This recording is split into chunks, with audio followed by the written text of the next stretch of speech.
Ya, assalamualaikum warahmatullahi wabarakatuh. Berjumpa lagi bersama saya Andi Hermawan dari Wedding Press. Kali ini kita akan bahas tentang tutorial Elementor untuk penggunaan nested element pada bagian tab katalog tema pilihan undangan digital.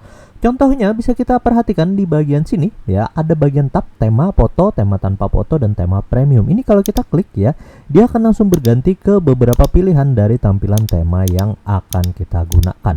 Nah, khusus untuk pilihan ini kita menggunakan fitur widget tabs dari Elementor. Nah, jadi kalau kita lihat di bagian sini ini ada edit tabs. Kalau kita lihat di bagian khusus untuk yang general ya. Jadi di bagian tab general ini kita perhatikan di bagian khusus ini ada tabs. Nah, ini kalau kita bikin baru, klik ya, flexbox baru, terus ada tadi pilihannya tab.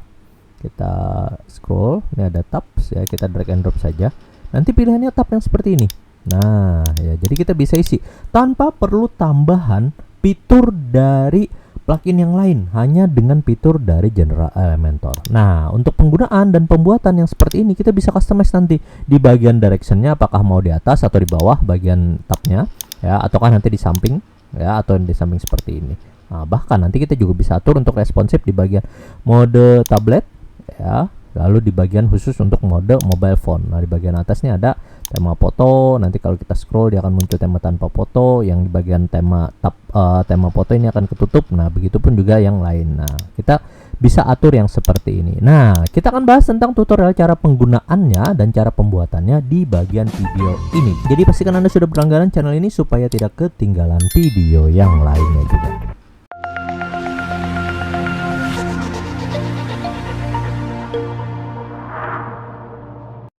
Oke, sebelum kita bahas bagian penggunaan ya tabs dari Elementor. Nah, ini ada fitur baru dari Elementor yang harus kita aktifkan terlebih dahulu, yaitu fitur dari nested element.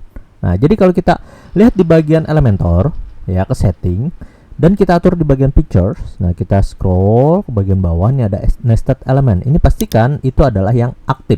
Status memang masih beta, tapi kita harus aktifkan. Dan syaratnya penggunaan nested element ini bagian fitur khusus untuk grid flexbox-nya dulu ini harus aktif ya, lalu nanti di bagian grid kontainernya ini juga yang aktif. Oke, nanti kalau kita masukkan bagian tabs ya, jadi nanti akan muncul yang seperti ini. Nah, kalau belum maka biasanya dia tidak muncul yang seperti ini. Nah, oke.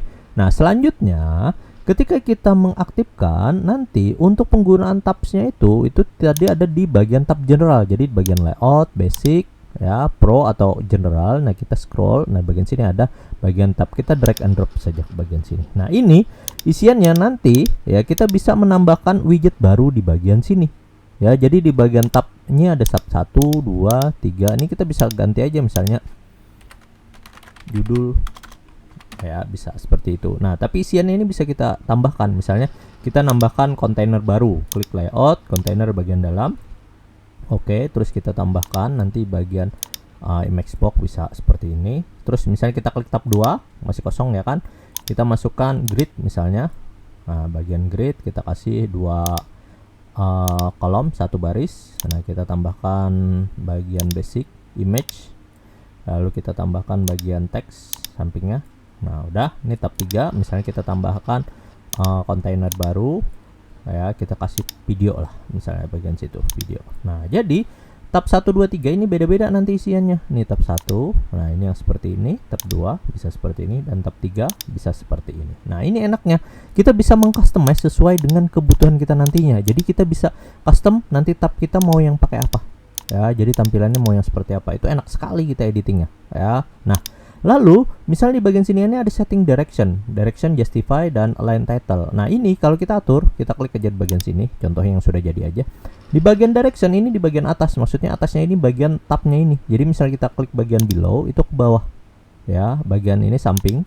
Nah, samping sini, dan bagian sini samping sini juga nanti. Nah, ini nanti akan mengganti tampilan dari bagian layouting kita. Tentunya ini akan memudahkan kita nantinya. Ya, justify misalnya rata tengah, dia di tengah dari bagian sini. Nah, misalnya kita atas saja, terus bagian align title nih teksnya kita bisa atur rata tengah, atau nanti misalnya rata samping sini, terus kita tambahkan icon. Misalnya bagian sini kita klik, nah kita tambahkan tema dengan foto, misalnya ini kita klik insert. Nah, ini ada iconnya. Nanti kita bisa atur, lalu di bagian sini kita klik bagian formatting icon. Nah, ini kita tinggal atur nih spacing. Nah, ya jadi ini tinggal atur aja nanti bagian khusus untuk formattingnya. Kalau nggak mau ada ikonnya, tinggal kita delete aja di bagian sini, icon none.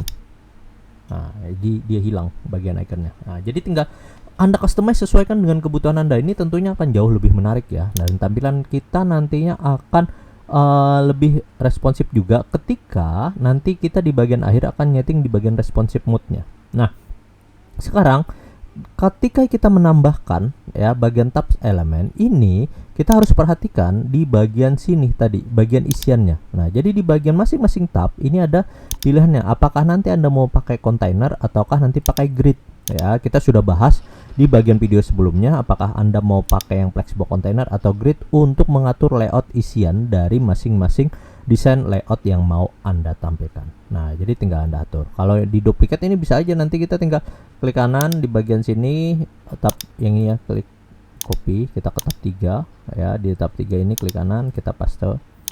Nah, dia akan masuk lagi nih di bagian bawah. Nah, jadi sebanyak apapun di bagian masing-masing tab ini bisa Anda atur. Jadi tab 2 cuman yang di bagian sini, tab 3 nanti dia bisa bagian sini. Nah, ini tentunya akan memudahkan kita lagi ya. Dan ini sangat mudah sekali ya. Jadi Anda tinggal coba saja dan nanti akan buat. Nah, kalau kita kembali ke bagian responsifnya, kita akan atur bagian sini. Nah, ini kita tinggal atur aja lagi ya. Khusus untuk pilihan bagian sini, kita bisa atur nih. Kalau khusus untuk mode yang bagian desktop seperti ini, kalau untuk mode tablet kita bisa atur ya ke bawah. Nah, jadi bagian bawah, jadi misalnya bagian sini dia ke atas, bagian mode tablet dia ke bawah. Nah, bisa aja. Terus mobile phone. Nah, kalau mobile phone ini dia sudah aturan bakunya di bagian sini, dia akan mengatur defaultnya yang ke bagian atas. Nah, itu adalah pengaturan yang memang sudah disetting dari tabsnya. Tapi kita jangan ragu ketika kita mau mengcustomize isi bagian dalam ini, bisa saja. Misal contoh yang di bagian atas ini, ketika kita responsif, nah ini kan tadi ada pakai grid ya, gridnya. Misalnya kita klik bagian sini nih satu kolom, ini kita bisa atur aja 2 kolom. Nah, bisa. Nah, kalau memang mau kita yang seperti ini tinggal dikecilkan aja lagi nanti bagian format bagian fontnya. Nah, jadi tinggal kita atur lagi ya, sesuaikan dengan kebutuhan Anda nantinya. Dan untuk tema ini ya, khusus untuk katalog tema pilihan ini juga akan kita tambahkan nanti ke bagian khusus dari Wedding Press Library di bagian sini untuk tab dari tema katalog pilihan. Oke, silakan dicoba. Pastikan dulu Anda aktifkan di bagian nested element ya, di bagian fitur Elementornya. Semoga video ini bermanfaat. Saya Andi Hermawan dari Wedding Press.